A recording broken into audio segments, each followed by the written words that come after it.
Ah, shit, the power's out. Hang on. Could you not just gotten torches? Nah, torches are boring. You can't tell scary stories by LED light. Candles are so much better. You and your scary stories. You always do this anytime we're driving down a dark road or the power goes out, and they're never scary. Well, this one is. Alright, go on then. I will. Our story takes place not so far from here. It was a day like any other, the sun burned bright across the sky, turning the small town into a black silhouette against the sprawling orange canvas. Wait, hang on. If it was a day like any other, and the story is set not far from here, how come the sun is out? Because most days around here it isn't. I didn't mean literally everything is the same. I think you'd find my stories a lot scarier if you didn't butt in every 5 seconds with stupid questions. Alright. Anyway,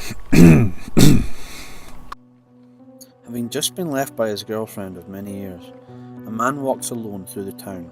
Having had one too many drinks, he decided that he would take a walk to clear his head. He walked further and further, losing track of the time, until before he knew it, he was out of town, and not long after, he was lost.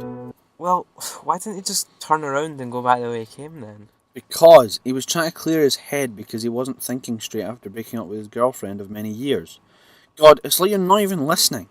Fine, get on with it then. I would if you would stop butting in.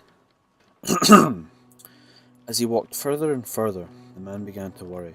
The familiar sights and sounds of the town were gone, replaced with trees and bushes. A sense of fear loomed over him. The small sounds that surrounded him sent chills down his spine.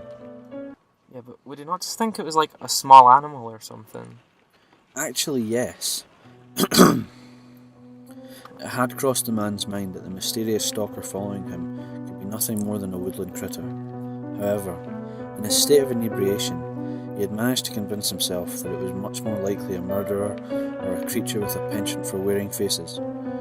Whatever the case, he had come this far now, and he didn't see turning back to be an option. Why not? Because the noises were coming from behind him, obviously.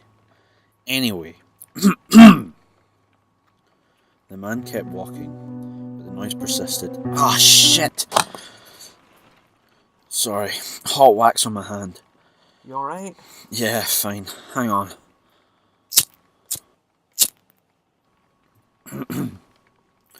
So, the sound persisted, and the man knew he had to keep moving, but as fast as he walked, the rustling of the woods followed him still. He picked up the pace, but it was to no avail. The noise kept following him. As fast as he moved, he couldn't lose it. He kept going, but he was losing his breath. Just in time, he came to a clearing atop a large hill. From the top, he could see the lights of the town shining up to him, as if a beacon was leading him back home. As he stood looking at the lights, he realised that nothing had been following him. The only thing that he was scared of was the problems that he had been running away from since before he had even left his house, when he picked up that bottle to escape his sadness at the ending of his relationship. The man smiled and turned around. As he did, letting go of his sadness, as he knew he would always find a way back to the light. The end.